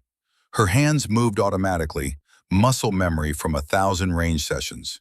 Field strip the rifle, inspect each component, clean, oil, reassemble. The bolt clicked home with a satisfying sound. She test-fired the action. Smooth, perfect. From a locked cabinet, she retrieved Silas's spotting scope, the repaired one from his personal effects, clipped it to her belt. Last item, her ghillie suit. She wouldn't need full camouflage, but the netting and fabric strips would break up her silhouette on the ridge. Casey was packing it into her assault pack when she heard footsteps. She froze, hand on her sidearm. A figure appeared in the doorway. Specialist Ramos, one of the armory guards. "Staff Sergeant Thorne," he said carefully, "you're not supposed to be here." Casey calculated her options. She could lie, could claim she had authorization, could try to talk her way out. Instead, she told the truth. "I'm going back to Black Valley to finish what we started." Ramos's eyes widened. "Alone? That's insane. You'll get yourself killed." "Maybe. The colonel will have your ass. You're on medical hold." "I know." Ramos looked at the gear she'd assembled, the rifle, the ammunition, the scope. "This is about Master Sergeant O'Neill," he said quietly. "This is about 53 dead Americans and the man who killed them. The man command says we can't touch because of politics." "Exactly." Ramos was quiet for a long moment. Then he walked to the cabinet, pulled out 2 additional magazines, handed them to Casey. "Match grade, better than what's in your rifle now." Casey took them. "You could get in serious trouble for this." "Yeah, well," Ramos shrugged. "Badger helped me study for my E5 board. Spent 3 weeks drilling me on doctrine when he didn't have to. Figure I owe him." He stepped aside, giving her a clear path to the exit. "You didn't see me," Casey said. "See who?" Ramos checked his watch. "I've been on the other side of the compound for the last 20 minutes. Didn't see a damn thing." Casey nodded her thanks, shouldered her pack. As she reached the door, Ramos called out, "Staff Sergeant, make that fucker pay." "That's the plan." She left the base at 0300 hours, slipping past the perimeter guards during shift change. Being on medical hold meant she wasn't in the duty roster, which meant nobody would miss her for at least 12 hours. More than enough time. Casey moved through the darkness, following terrain she'd memorized. The Syrian border was 6 clicks north. Black Valley was another 8 beyond that. She traveled light. M110 rifle, 4 magazines, water, first aid kit, Silas's spotting scope. No ruck, no extra gear. If this went wrong, she wouldn't need it. The walk took 3 hours. Casey's wounded leg throbbed with every step, but she pushed through the pain. Just before dawn, she reached the southern ridge overlooking Black Valley. The valley looked different in the pale light, less threatening, almost peaceful. But Casey knew better. That valley was a graveyard, and the gravedigger was still working. She found a position on the ridge. Good cover, solid shooting platform, clear line of sight to the eastern slope. Set up Silas's spotting scope, ranged the distance to Volkov's primary OP. 1,087 meters, close enough to Silas's estimate. Casey settled in behind her rifle, controlled her breathing, and waited. The sun rose slowly, painting the valley in shades of gold and red. Casey scanned the eastern ridge through her scope, looking for any sign of movement. Nothing. Maybe Volkov had moved on. Maybe he'd realized the valley was compromised and relocated. Or maybe he was waiting too. 2 hours passed. Casey didn't move, didn't eat, barely breathed. This was what snipers did. They waited. At 0847 hours, she saw movement. A figure emerged from the rocks on the eastern ridge. Tall, lean, moving with professional economy. He carried a rifle, looked like a Dragunov SVD from this distance. Volkov. Casey's heart rate spiked. She forced it back down. Controlled breathing, steady hands. The hunter moved to his observation post, settled into position. He was scanning the valley floor, looking for prey. Casey adjusted her scope, compensating for wind and elevation. Range, 1,087 meters. Wind, 3 knots, left to right. Elevation, 15 degrees downward angle. She did the calculations automatically, muscle memory from 1,000 training shots. Aim 3 feet left and 2 feet high, accounting for bullet drop and wind drift. Exhaled slowly, squeezed the trigger. The M110 bucked against her shoulder. Through the scope, she watched the round travel, saw it impact, not Volkov, a rock beside him. Damn, she'd miscalculated the wind. Volkov disappeared instantly, dropping below the ridgeline. Casey cursed, worked the bolt, chambered another round. She'd given away her position, had one chance to relocate before he ranged her. She grabbed her gear, moved 50 meters south to a new position. Set up again, scanned for Volkov. Nothing visible. Then her radio crackled. A voice, accented English. "Very good, Wraith. You came back." Casey's blood ran cold. How did he have her frequency? "I've been waiting for you," Volkov continued. "Since I let you go, I knew you would return. Americans are so predictable, so emotional." Casey didn't respond, keyed off her radio. But Volkov's voice came through anyway. He was transmitting on all tactical frequencies. "Your partner, the old one, he died well. Brave to the end. You should be proud." Casey's finger tightened on the trigger. "Stay calm. Don't let him get in your head. But you are different. You have skill, patience.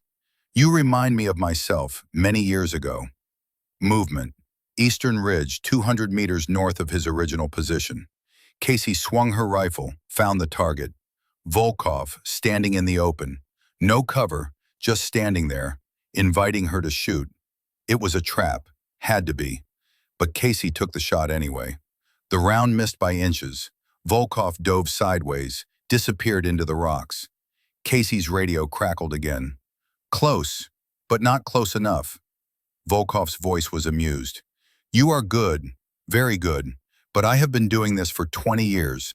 You have been doing this for what, 2, 3? Casey relocated again, moving fast. Every time she shot, he'd have a better idea of her position. She found new cover, set up, scanned. "I counted 53 kills in this valley," Volkov said. 53 Americans who thought they could beat me. They were wrong. Will you be number 54? Casey saw movement. Different position, farther north. Volkov was flanking, trying to get an angle on her position. She adjusted her aim, led the target, fired. This time she heard the impact. Metal on metal. Hit his rifle. Through the scope, she saw Volkov examine his weapon. The scope was shattered.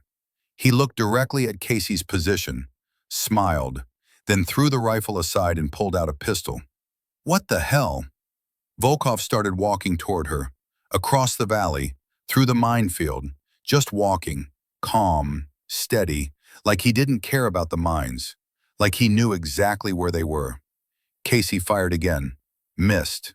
Volkov didn't even flinch. Filled again, another miss. Her hands were shaking now. Volkov was 300 meters away and closing. Casey abandoned the rifle position, grabbed her M4 carbine. If he got within 100 meters, this would turn into a close quarters fight. And she was wounded, exhausted, running on fumes. Volkov kept coming. 200 meters. Casey fired a 3-round burst, saw the impacts kick up sand near his feet. Volkov broke into a run. Fast. Professional. 100 meters. Casey threw a grenade. It detonated between them, throwing up a wall of sand and smoke. When the smoke cleared, Volkov was gone. Casey spun, scanning. Where? The bullet hit her rifle, tore it from her hands. She dove behind a boulder, drew her sidearm. Volkov's voice, close now, maybe 50 meters. You fight well, but you are alone. Wounded, exhausted. This can only end one way. Casey checked her Beretta. 15 rounds. Not enough if this turned into a firefight. She needed to think, to adapt. What would Silas do? The answer came immediately. Change the game. Casey low-crawled behind the boulder, inventory check running through her head. Her damaged rifle was 10 meters away, useless now, but it still had magazines attached. She needed those rounds. Volkov fired again. The rounds sparked off the rock above her head. He was probing, testing her reactions. Casey grabbed a fist-sized stone, threw it hard to her left. The stone clattered against rocks. Volkov's rifle cracked immediately. 3 shots where the stone had landed. Good. He was reacting fast. Maybe too fast. Casey used the distraction to sprint to her rifle, grabbed the magazines, dove back to cover as return fire chewed up the sand. She had ammunition now, but no rifle to fire it with. Think. The M110 receiver was cracked, but the bolt assembly might still work. And she had her Beretta. Completely different calibers. Wouldn't work. Except, Casey pulled apart one of the 7.62 millimeter rounds from her rifle magazine, dumped the powder into her palm, did it again with 3 more rounds, 4 charges worth of gunpowder. She stuffed it into an empty canteen, added some sand for shrapnel, sealed it with duct tape from her first aid kit. Improvised explosive. Wouldn't be big, but in close quarters it could do damage. Volkov was moving. She could hear his boots on rock, circling, patient.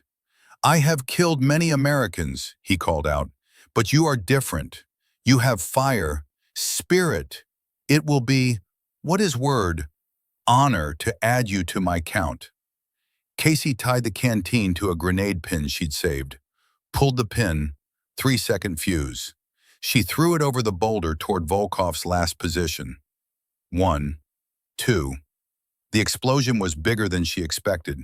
The concussion slapped her eardrums. Volkov screamed. Actual pain this time. Casey moved immediately, charged through the smoke, pistol up, found him 20 meters away. His leg was bleeding, shrapnel from the improvised device. His rifle was on the ground, 5 feet from him. They both saw it at the same time. Both dove for it. Casey got there first, kicked it away. Volkov grabbed her ankle, yanked. She went down hard. They grappled. Volkov was stronger, trained in Sistema, Russian martial arts. But Casey had desperation and anger. She drove her elbow into his wounded shoulder. He grunted, his grip loosening. Casey rolled away, came up with her pistol. Volkov was already moving, drew a knife from his boot. They circled each other, predator and predator. You should have stayed away, Volkov said. Blood ran down his leg. You could have lived. Now you die here with me. Maybe, Casey said, but you're dying either way. She fired. 3 shots. Volkov dodged left, impossibly fast, and the rounds missed. He closed the distance, knife slashing. Casey blocked with her pistol. The knife struck the slide, jammed it. Both weapons useless now, fists and feet. Volkov lunged. Case sidestepped, drove her knee into his wounded leg. He collapsed, rolled, came up swinging. His fist caught Casey's jaw. Stars exploded in her vision. She stumbled back, tasted blood. Volkov pressed the attack. Another punch, then another. Casey blocked, countered with a palm strike to his throat. Volkov gagged, staggered. Casey swept his legs. He went down. She was on him immediately, raining down strikes. Elbow, fist, elbow again. Volkov bucked, threw her off. They both got to their feet, breathing hard, bleeding, staring at each other across 3 meters of sand. You fight like Russian, Volkov said. Blood poured from his nose. Where you learn? Krav Maga, Israeli combat system. Volkov laughed. spat blood. Of course, Jews also know how to survive. He rushed her. Casey met him head on. The impact drove them both to the ground. Rolling, punching, clawing. Casey felt his hands on her throat, squeezing. Her vision dimmed. She reached out, found a rock, brought it down on his temple. Once, twice. Volkov's grip loosened. Casey hit him again. He went limp. She rolled off him, gasping. Her throat felt crushed. Volkov lay still, blood pooling from his head wound. Casey checked for a pulse. Weak, but there. She should finish it. Put a round in his head. But her pistol was jammed, and she was out of strength. Casey dragged herself to her feet, started searching for Volkov's rifle. Found it. Checked the chamber. 1 round left. She walked back to Volkov, aimed at his head. He opened his eyes. "Do it," he whispered. "You have earned the right." Casey's finger touched the trigger. Then she lowered the rifle. "No," she said. "I'm not like you." Volkov smiled. Blood bubbled on his lips. "Yes, you are. You just don't see it yet." He reached for his belt. Casey holstered her pistol, grabbed a strip of bandage from her first aid kit, tied it to a rock, threw it 20 meters to her left. The rock clattered. Volkov fired immediately, 3 quick shots. Casey used the sound to triangulate his position. 40 meters, 2 o'clock. She moved right, silent as smoke. Closed the distance. 30 meters, 20. Saw him. Crouched behind a rock, scanning for her. Casey aimed her pistol. Center mass, 15 meters. Squeezed the trigger. Click. Misfire. Volkov spun, rifle coming up. Casey cleared the jam, fired. The round took Volkov in the shoulder. He staggered, dropped his rifle. She fired again. Missed. He was moving, fast despite the wound. Casey pursued, firing. 5 rounds, 6, 7. Volkov disappeared into a crevice in the ridge. Casey followed. The crevice opened into a cave, natural formation, maybe 10 meters deep. Casey entered carefully, pistol up, using her injured leg as little as possible. Volkov was inside, back against the wall, holding his wounded shoulder. He smiled when he saw her. "So it ends here," he said, "in a hole in the ground. Not very glorious." Casey kept her pistol trained on him. "It doesn't have to end. Surrender. I'll get you medical treatment." Volkov laughed. It turned into a cough, and blood flecked his lips. "Americans, always so optimistic, so naive. Why did you let me go? On the ridge, you had a shot." "Because you are worthy." Volkov's eyes were bright, feverish. 53 kills, and none of them were worthy. They were sheep. You are a wolf, like me. I'm nothing like you. No? You came back alone. Against orders, yes? Against all logic, because you wanted revenge. That is not sheep behavior. That is predator. Casey's hand tightened on the pistol. "You killed my partner. He was brave, a warrior. He deserved a warrior's death." Volkov coughed again. "And now you will kill me. Complete the circle. I'm taking you in." "To what? American prison? Trial?" "No." Volkov reached for something at his belt. Casey fired. The round hit his hand and a grenade clattered to the cave floor. Pin pulled. 3 seconds. Volkov smiled. "See you in Valhalla, Wraith." Casey dove backward, out of the cave. The grenade detonated. The cave mouth collapsed in a roar of rock and dust. Casey rolled to her feet, ears ringing. Again. When the dust settled, the cave was sealed. Volkov was gone. Casey sat on the ridge, watching the sun set over Black Valley. Her radio crackled. "Wraith, this is Viper TOC. We have eyes on your position. QRF is inbound. What's your status?" Casey keyed the mic. "Mission complete. Target neutralized. Request immediate extraction." "Copy that. Bird is 5 mics out." Casey looked at the collapsed cave, at the valley floor littered with the dead. She'd done it. avenge Silas, stop the hunter, but it didn't feel like victory. It felt like exhaustion. The Apache appeared overhead, circling. Then the Black Hawk, rotors beating the air. It landed 50 meters from her position. A crew chief jumped out, waved her over. Casey stood, wincing as her leg protested. Started walking toward the helicopter. Halfway there, she stopped, pulled Silas's note from her pocket, read it one last time. Make it count. She had. Casey tucked the note away, continued to the helicopter. As it lifted off, she looked back at the valley one last time. All those bodies, all those lives. And for what? Territory? Politics? Pride? She didn't have the answer. But she knew one thing. The hunter was dead. The valley was silent, and maybe that was enough. The debriefing after her return was different from the first one. Colonel Hendricks sat alone. No intel officers, no stenographer, just him and Casey in the same windowless room. You disobeyed direct orders, he said without preamble. Went a WOL, stole military equipment, engaged a hostile combatant without authorization. Do you have anything to say for yourself? Casey met his eyes. No, sir. No excuse? No justification? The mission required action. I took it. Hendricks leaned back in his chair. That's not how the chain of command works, Staff Sergeant. I know, sir. You could face court-martial, reduction in rank, dishonorable discharge. Casey nodded.